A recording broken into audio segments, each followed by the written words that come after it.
លោកគ្រូថ្ងៃនេះលើកយកចំណោទវិសម័យការលោកគ្រូមានចំណោទវិសម័យការមួយសម្រាប់ឲ្យបងប្អូនដោះស្រាយទាំងអស់គ្នាណាអញ្ចឹងមុននឹងដោះស្រាយលោកគ្រូចង់ឲ្យបងប្អូនជួយ share លោកគ្រូតិចទៅណាហ្នឹងហើយ share ឲ្យបានច្រើនទៅអូខេចាប់ដើមយើងចាប់ដើមនេះអានប្រធានចំណោទនេះជាចំណោទប្រភេទវិសម័យការណាលោកគ្រូប្រាប់មុនឲ្យដឹងដល់ពេលយើងធ្វើទៅឲ្យដឹងថាចំណោទនេះចំណោទវិសម័យការចាំមើលហេតុអីបានថាវិសម័យការដឹងហើយចាំមើលយើងមានសិភៅ123ក្បាលសិភៅ123ក្បាលសិភៅសរសេរអាហ្នឹងសិភៅហ្នឹងសិភៅសរសេរមាននៅ clear ក្រោមมันគេនិយាយសិភៅសរសេរសិភៅ123ក្បាលនិង big 23ឡូຂະຫນາດបុរាណខ្មែរយើងឡូ1ឡូនេះគឺ12បងត្រូវចាំកុំគិតពីឥឡូវកុំគិតពីឥឡូវទៅទិញសិភៅ1ឡូទៅទិញសិភៅ1ឡូអីទិញបានតែ10ក្បាលអីទិញប៊ិច1ឡូអីទិញបានតែ10ដើមអីអញ្ចឹងបងអូនអញ្ចឹងពេលទៅទិញគេថា10ក្បាលឬក៏10ដើមអីទៅមិនមែន1ឡូទេតែ1ឡូຂະຫນາດបុរាណយើងគឺ12អូនណាត្រូវចាំពាក់ព័ន្ធនឹងចំណោទរឿងការសរសេរអីហ្នឹងតែ1ឡូសំដៅទៅលើ12ហើយមិនមែន10ទេណាអូនចាំចាំអញ្ចឹងមានន័យថាbig 23ឡូហ្នឹង1ឡូ12អញ្ចឹងយើងគិតរកដើមខ្លួនឯងអញ្ចឹងមានប៉ុន្មានដើមណា1ឡូមាន12ដើមណា big អញ្ចឹងវា23ឡូអញ្ចឹងគិតរកចំនួនដើមចំនួន big ខ្លួនឯងសិនអានេះគិតសិនណាបើយើងចែកសិភៅសរសេរឲ្យសិស្សម្នាក់3ក្បាលក្នុងថ្នាក់រៀនមួយបើគេចែកនេះលក្ខខណ្ឌទី1បើគេចែកសិភៅសរសេរឲ្យសិស្សម្នាក់3ក្បាលចែកម្នាក់ទទួលសិភៅបាន3ក្បាលសិស្សនៅក្នុងថ្នាក់សិស្សមួយថ្នាក់ហ្នឹងសិស្សទាំងអស់គេចែកម្នាក់3ក្បាលដូចគ្នាអញ្ចឹងស្រាប់តែសិភៅសរសេរនៅសល់សិភៅសរសេរពេលគេចែក120ក្បាលចែកទៅនៅសល់សិភៅច្រើនជាងឬស្មើ10ក្បាលហ្នឹងហើយដែលថាវិសម័យការហ្នឹងច្រើនជាងឬស្មើវាអត់ស្មើបើលុបអានេះចេញលុបពាក្យច្រើនចេញនៅសល់សិភៅ10ក្បាលអញ្ចឹងអាហ្នឹងគឺស្មើ10ក្បាលហ្នឹងសម័យការឯងមិនមែនវិសម័យការទេដល់ពេលច្រើនជាងឬស្មើណាច្រើនជាងឬស្មើអញ្ចឹងអាហ្នឹងវិសម័យការយើងប្រើនិមិត្តសញ្ញាច្រើនជាងឬស្មើហ្នឹងតើគួរប្រើនិមិត្តសញ្ញាអីគេអាហ្នឹងណាតមកទៀត clear ទី2បើយើងចែក big ឲ្យសិស្សម្នាក់8ដើមយើងនឹងមាន big នៅសល់តិចជាងឬស្មើ10ដើមនឹងវិសម័យការដែរតើនៅក្នុងថ្នាក់នេះសិស្សមានប្រមាណអ្នកក្នុងថ្នាក់មានសិស្សប្រមាណអ្នកគិតពិចារណាអញ្ចឹងណាជាធម្មតាចំណោទគេតែងតែលាក់លៀមយើងណាគេតែងតែបន្លត់យើងគេតែងតែទុកឲ្យយើងគិតសួរថាចុះលោកគ្រូមិនព្រមប្រាប់ថាប៊ិចប្រមាណដើមតម្រងទៅមិនចាំប្រាប់23ឡូអញ្ចឹងអាហ្នឹងជារឿងដែលយើងត្រូវគិតមួយដែរយើងពិចារណាហ្នឹងប៊ិច1ឡូគឺ12ដើមអូនត្រូវហ្នឹងគិតអាហ្នឹងអញ្ចឹងអាហ្នឹងចំណោទហើយតោះអូខេយើងបកស្រាយចម្លើយមកដាក់ចម្លើយបងអូនអានឲ្យយល់ហើយស្តុបអាហ្នឹងសិនអានប្រធានគិតសិនមកហើយចាំធ្វើមួយគ្នាតោះធ្វើបណ្ណាគ្នាមកឥឡូវគេសួររកអីអូនសួររកចំនួនសិស្សក្នុងថ្នាក់យើងដាក់ថារកចឹងចំនួនសិស្សក្នុងថ្នាក់ហ្នឹងមានប៉ុន្មានអ្នកណារកចំនួនចឹងយើងតាងទៀតណាតាង x ជាអីអូនជាអីជាចំនួនសិស្សក្នុងថ្នាក់ហ្នឹងហើយជាចំនួនសិស្ស x ជាចំនួនសិស្សមួយថ្នាក់ហ្នឹងជាចំនួនសិស្សx អ្នកមួយថ្នាក់មានសិស្ស x អ្នកអូខេចឹងឥឡូវយើងស្គាល់បណ្ដោះអាសន្នស្គាល់ដោយ x កាលណាយើងតាងវាដោយស្អីចឹងអាហ្នឹងហើយជាចំនួនដែលយើងត្រូវដឹងសិនណាដឹងជា x សិនអញ្ចឹងឥឡូវយើងយកមកសភៅយកមកចែកមកចឹងសភៅចែកឲ្យសិស្ស x អ្នកហ្នឹងម្នាក់ទទួលបានប៉ុន្មានទទួលបាន3ក្បាលប៉ុន្តែសំណល់សល់នឹងពាក់ព័ន្ធនឹងរឿងចែកលេខលោកគ្រូឧទាហរណ៍មួយឧទាហរណ៍លេខណាពាក់ព័ន្ធរឿងលេខយើងចែកលេខណាឧទាហរណ៍លោកគ្រូយកលេខ22ចុះ22ចែកជាមួយនឹង3ឬក៏ចែក7ក៏បានដែរចែក7ថាសភៅ22ក្បាលចុះចែកសិស្ស7នាក់ចឹងទទួលបានប៉ុន្មានយើងមិនធ្វើប្រមាណវិធីចែកយក22ហ្នឹងយើងចែកនឹង7និមិត្តសញ្ញាចែកចុចទេណាចែកនឹង7យើងដាក់បាន3 7ដង21យើងធ្វើផលដកចឹងនៅសល់ 1នេះ1នេះជាសំណល់នេះជាសំណល់នេះសំណល់អញ្ចឹងមានន័យថាសភៅដែលយើងចែក22ក្បាលចែកឲ្យសិស្ស7នាក់ម្នាក់ទទួលបាន3ក្បាលអ្នកចែកនៅសល់សភៅ1ក្បាលនៅសល់នេះសំណល់អញ្ចឹងយើងចង់បញ្ជាក់វិញចង់បញ្ជាក់លេខគឺយកលេខ3ផលចែកគុណនឹងតួចែកអាលេខ22នេះតំណាងចែកអានេះជាតួចែកអានេះជាផលចែកនេះជាសំណល់អញ្ចឹងចង់បញ្ជាក់លេខយើងយក7គុណនឹង3ហើយបូកនឹងសំណល់អញ្ចឹងវាស្មើនឹងតំណាងចែកហើយវាស្មើនឹង22ហើយបងត្រូវគិតអាហ្នឹងសិនឲ្យយល់អារឿងហ្នឹងសិនយល់លោកគ្រូសរសេរហ្នឹងចឹងណាយល់អាហ្នឹងណាអញ្ចឹងមានន័យថា22ហ្នឹងគឺស្មើនឹង7គុណនឹង3បូក1អូខេលោកគ្រូបោះអានេះអា7គុណ3បោះមួយអង្គទី1វាអាចទៅជា22ដក7គុណ3ស្មើនឹង1ចាស្មើ1នេះអា1សំណល់អញ្ចឹងតំណាងចែកដកឲ្យផលចែកគុណតួចែកនេះយើងធ្វើផលដកនេះទៅស្មើនឹងសំណល់នេះជាសំណល់ដែលសភៅនៅសល់អញ្ចឹងកន្លែងហ្នឹងដែលលោកគ្រូចង់ឲ្យបងប្អូនមកគិតពិចារណាមកសរសេរសម័យកាលសរសេរវិសម័យកាលកន្លែងនេះ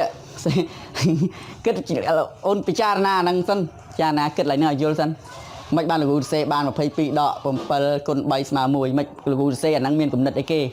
គំនិតមកសរសេរវិសម័យកាលនេះអញ្ចឹងពិចារណា22ចែក7អញ្ចឹងមកណាយើងការទៀងទាត់លេខគឺយកផលចែកគុណនឹងតួចែកបូកសំណល់ឃើញលទ្ធផលឃើញតំណាងចែកវិញអញ្ចឹងយើងមកសរសេរបែបនេះសរសេរជាទម្រង់នេះសរសេរជាទម្រង់បែបនេះអញ្ចឹងដើម្បីសរសេរអានេះយើងសរសេរជាទម្រង់នេះឥឡូវយើងដល់ពេលកន្លែងដល់ពេលនេះយើងបានសមត្ថកម្មទី1យើងបានសមត្ថកម្មទី1ប្រព័ន្ធវិសម័យកាលណាសមត្ថកម្មទី1នេះ23ហ្នឹងសំដៅទៅលើលេខ22នេះអញ្ចឹងចែកឲ្យសិស្សហ្មងចែកឲ្យសិស្សក្នុងថ្នាក់ចែកឲ្យសិស្សក្នុងថ្នាក់x អ្នកអញ្ចឹងមានន័យថាយើងបាន23ចែកឲ្យសិស្សក្នុងថ្នាក់ចែកឲ្យសិស្ស x អ្នកលទ្ធផលទទួលបានហ្មងលទ្ធផលទទួលបានម្នាក់បាន3អញ្ចឹងសំណល់គឺច្រើនជាង10មិនមែនសំណល់ស្មើ10ទេសំណល់វាកន្លែងហ្នឹងសំណល់ធំជាង10ណាអូខេអូកន្លែងហ្នឹងសំណល់ច្រើនជាងសំណល់នៅសល់ច្រើនជាងឬស្មើ10ក្បាលអញ្ចឹងកន្លែងហ្នឹងទៅសេវិសម័យកាលកន្លែងនេះអានេះសំណល់នេះ1បើសំណល់1យើងសេស្មើ1នេះដោយសារយើងចែកទៅឃើញស្មើ1ដល់ពេលបើសិនជាសំណល់សល់ធំជាងឬស្មើ1យើងទៅសេសញ្ញាកន្លែងនេះធំជាងឬស្មើ1អញ្ចឹងបងប្អូនយល់កន្លែងហ្នឹងអញ្ចឹងគិតទៅសេកន្លែងហ្នឹងអញ្ចឹងអាហ្នឹងអញ្ចឹងយើងបាន123សេជាទម្រង់អានេះ123ដកផលចែកគុណជាមួយនឹងតួចែក3x ហើយវាមិនស្មើសំណល់អានេះបើសិនជាសំណល់វាស្មើ10យើងស្មើសំណល់អត់យល់កន្លែងហ្នឹងគិតកន្លែងហ្នឹងតិចគិតកន្លែងហ្នឹងបើសិនជាសំណល់កន្លែងហ្នឹងគេថាសំណល់សល់ស្មើ10លុបច្រើនជាងចេញណាលោកគ្រូលុបច្រើនជាងចេញសំណល់បើសិនជាចែកសភៅទៅសល់សភៅ10ក្បាលហ្មងសល់សភៅ10ក្បាលយើងសំណល់ស្មើ10យើងសេស្មើ10ណាតែកន្លែងនេះវាសល់សំណល់សល់ច្រើនជាងឬស្មើច្រើនជាងឬស្មើអញ្ចឹងវាធំជាងអាច្រើនជាងកាលណាច្រើនជាងគឺវាធំជាងហើយមិនដែរអូនបាក់យល់តិចណាយល់ជាយាមគិតធ្វើដោយលោកគ្រូជាយាមគិតពិចារណាវិភាគអង្គុយគិតមិនបានអញ្ចឹងលោកគ្រូនិយាយអញ្ចឹងណាទៅសេឲ្យតម្រង់បែបហ្នឹងបានខ្លាយទៅជាវិសម័យកាលចាហ្នឹងវិសម័យកាលទី1អូនយល់វិសម័យកាលទី1វិសម័យកាលទី2លំនាំតែមួយទេណាលំនាំតែមួយទេអញ្ចឹងយើងគិតបិចសិនបិច23ឡូ1ឡូមាន12ដើមអញ្ចឹងបើ2ឡូឥឡូវគិតសម្ាញ់សិនបើប៊ីក1ឡូ12ដើមអញ្ចឹងប៊ីក2ឡូយក12នឹងគុណ2មែនទេ24ចុះ3ឡូមិនយក12នឹងគុណ3មិន36អញ្ចឹងមានន័យថាប្រមាណឡូគឺយក12គុណប៉ុណ្ណឹង23ឡូយក12គុណ23អញ្ចឹងនេះប៊ីកនេះ12គុណនឹង23គុណ23លោកគ្រូសេចង់សេ32គុណ23នេះអានេះចំនួនប៊ិចចំនួនប៊ិចនេះចំនួនប៊ិច23ឡូនេះហើយយើងធ្វើលំនាំអាហ្នឹងយកទៅចែកឲ្យហ្មងច ចែកឲ្យសិស្សក្នុងថ្នាក់ចែកសិស្សក្នុងថ្នាក់នេះយើងអាប៉ុណ្ណឹងគុណចូលគ្នាទៅឃើញប្រហែលគុណចូលគ្នាទៅវា276ណាគុណចូលគ្នា276យកមកចែកឲ្យសិស្សក្នុងថ្នាក់ x អ្នកលទ្ធផលបានប៉ុន្មានម្នាក់ប៉ុន្មានដើមបាន8ដើមអញ្ចឹងដល់ពេលសំណល់សល់ធំជាងឬស្មើ10នេះហ្នឹងអញ្ចឹងយកអានេះគុណចូលគ្នាធ្វើផលដកអាហ្នឹងមកបាទបាន8គុណ x អានេះសំណល់មិនមែនធំជាងឬស្មើទេសំណល់ជាស្រ័យណាសំណល់សល់តិចជាងឬស្មើអានេះតិចជាងឬស្មើសំណល់ណាអូខេអញ្ចឹងតិចជាងឬស្មើនេះតិចជាងឬស្មើ10អញ្ចឹងវិសម័យការទី2អូខេអញ្ចឹងបងអាចដោះស្រាយបានណាជាយើងគិតធ្វើអាហ្នឹងតិចណាជាយើងគិតឲ្យយល់វាយ៉ាងពិបាកបន្តិចបាទសេវិសម័យការឡើងហ្នឹងណាបងអត់ធ្លាប់ជួបអញ្ចឹងតោះវិសម័យការទី1 123 ដក 3x ធំជាងឬស្មើ10បោះ123 123បោះមកអង្គទី2លោកគ្រូគិតកាត់123បោះមកអង្គទី2វាដកអញ្ចឹង10ដក123វានឹងសល់ដក113អូនយល់អត់តាន់ឡើងណា 3x មេគុណវាអវិជ្ជមានមេគុណ3នៅមុខអវិជ្ជមានចែកអង្គទាំងពីរនឹងដក3ចែកដក3ចែកដក3កាលណាចែកនឹងចំនួនអវិជ្ជមានដូរទិសដៅអង្គទី1លោកគ្រូចែកនឹងដក3អង្គទី2ចែកដក3ដែរកាលណាចែកនឹងចំនួនអវិជ្ជមានដូរទិសដៅចាំអូនចាំវិសមភាពកាលណាចែកអង្គទាំងពីរឬក៏គុណអង្គទាំងពីរទៅនឹងចំនួនតែមួយដែលជាចំនួនអវិជ្ជមានគេបានវិសមភាពថ្មីមានទិសដៅផ្ទុយពីវិសមភាពដើមអញ្ចឹងផ្ទុយកាលពីមិនធំឥឡូវផ្ទុយដូរដកឥឡូវចែកនឹងដក3នេះសល់ x អានេះចែកដក3វាបាន13 113ចែកនឹងដក3ដកចែកដកចេញបូកអញ្ចឹង x តូចជាងឬស្មើចែកលេខហ្នឹងមកអូនចែកទៅឃើញប៉ុន្មានបាន3សាមានសល់សំណល់សល់2 23ដាក់បាន7 37ចុចប៉ុន្មានអូនឃើញ37.66ចែកលេខហ្នឹងណាព្រោះចែកលេខនេះឃើញប៉ុណ្ណឹងអូខេអញ្ចឹងតមកទៀតដាក់លេខ2យកលេខ2មកវិសម័យការទី2សេវិធានដើម12គុណនឹង23ដក 8x តូចជាងឬស្មើ10ចានេះគុណចូលគ្នាបានប៉ុន្មានមិញគ្រូគុណមិញ276ដក 8x តូចជាងឬស្មើ10ចឹងគ្រូសុំលុបអានេះដើម្បីទៅសេបន្តអូខេអូនយល់ហើយអស់ហ្នឹងណាគេសង្ឃឹមថានឹងយល់ធ្វើបានធ្វើមើលបដាធ្វើមើលគ្រូហើយរួចហើយបិទចម្លើយម្ដងទៀតធ្វើសារឡើងវិញម្ដងទៀតរៀនគឺគេធ្វើអញ្ចឹងណាគេរៀនមិនរៀនជាលេងណារៀនលេងមិនចេះអ្នកបកែគេរៀនអញ្ចឹងទៅអ្នកគេរៀនបកែគេខ្លាំងគេធ្វើអញ្ចឹងគេរៀនគេប្រាំខ្លាំងណាបានគេខ្លាំងណាអូខេអញ្ចឹងយើងបោះអានេះមកនេះអានេះសល់ដក 8x តូចជាងឬស្មើអានេះបោះមកខាងនេះវាដក276បោះមកដក276 10ដក276នៅសល់ដក266ដក266ហ្នឹងណាហើយចែកអង្គទាំងពីរនឹងដក8អង្គទាំងពីរយើងចែកដក8អង្គទី1ចែកដក8អង្គទី2ចែកដក8អញ្ចឹងចែកដក8ដូរទិសដៅអធ្យាស្រ័យឬផ្លេចដូរអញ្ចឹងនេះ x ដូរទិសដៅទៅជាធំវិញទៅជា266ដក266ដក266ចែកនឹងដក8ចែកទៅឃើញបានអូនដកចេញបូកហ្នឹងណាធំជាងអញ្ចឹង x ធំជាង30ម៉ានឃើញ33.25ចែកទៅឃើញប៉ុណ្ណឹងអញ្ចឹងបកស្រាយចម្លើយលើបន្ទាត់ចំនួនបកស្រាយ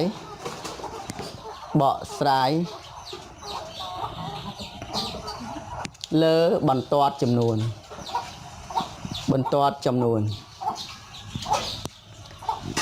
អូនតែចាំកុំភ្លេចណាចំនួនសិស្ស x ជាចំនួនសិស្សកាលណាចំនួនសិស្សចំនួនមនុស្សគឺអត់ក្បៀសទេគិតពិចារណាហ្នឹងចំនួនមនុស្សมันអាច2ក្បៀស3នាក់ឯងតែ2នាក់ហើយបើ3នាក់มันអាចមានក្បៀសហើយចំនួនមនុស្សគឺអត់ក្បៀសទេអញ្ចឹងគឺយើងអត់យកក្បៀសទេលោកគ្រូបញ្ជាក់ឡើងហ្នឹងចំនួនមនុស្សយើងគិតពិចារណាខ្លួនឯងគិតចំនួនសិស្សចំនួនមនុស្សចំនួនគោចំនួនកបីអីក្បាលរាប់ក្បាលគេអត់គិតក្បៀសទេចំនួនទូរទស្សន៍ចំនួនមញ៉េចំនួនទូរស័ព្ទអីអត់ក្បៀសទេណាតែបើលុយកាក់អីអាចក្បៀសបានអាហ្នឹងណាវាមានតម្លៃវាតូចធំមានຂະຫນាតតបគ្នាបានណាបកស្រាយទៅយើងគូបន្ទាត់ឲ្យត្រង់មួយមកអញ្ចឹងមកណាចឹងយើងក្រាត់លេខអានេះ3.25 ខាងនេះ ខាងនេះសាក់ចិត្ត37.66ចឹងនៅក្រោមហ្នឹងអូខេចឹងនេះអានេះមើលអានេះធំជាងណាធំជាងយើងឆូតមកខាងនេះនេះយើងផ្ដានយកមកខាងនេះខាងនេះតូចជាងយើងផ្ដានយកទៅវិញចឹងយកប្រឡោះកដាលហ្នឹងអានេះយកប្រឡោះកដាលចម្លើយដែលយើងត្រូវយកប្រឡោះកដាលហ្នឹងប៉ុន្តែដោយសារចំនួននេះចំនួនគត់បើតាមចម្លើយរបស់ក្រាបបើតាមចម្លើយរបស់ក្រាបយកទាំង 3.25 ហ្នឹងយកចម្លើយរបស់ក្រាបចម្លើយរបស់ក្រាបយក 33.25 យកមករហូតដល់ 37.66 នេះចម្លើយរបស់ក្រាបលោកឆ្លើយចម្លើយរបស់ក្រាបតិចហើយចាំយើងវិភាគរកចម្លើយក្រាបចម្លើយតាមចម្លើយក្រាបហ្នឹងគឺ x ណានេះសេខិតនេះតិច 33.25 តូចជាងឬស្មើ x តូចជាងឬស្មើ x តូចជាងឬស្មើ 37.66 អូខេអញ្ចឹងដោយចំនួនសិស្សវាជាចំនួនគត់ណាចំនួនសិស្សជាចំនួនគត់ដូច្នេះយើងត្រូវយកចំនួនសិស្សក្នុងថ្នាក់ដែលត្រូវយកគឺដូច្នេះអូនថាប៉ុន្មានខ្លះថាមើលថាប៉ុន្មានខ្លះដូច្នេះចំនួនសិស្សត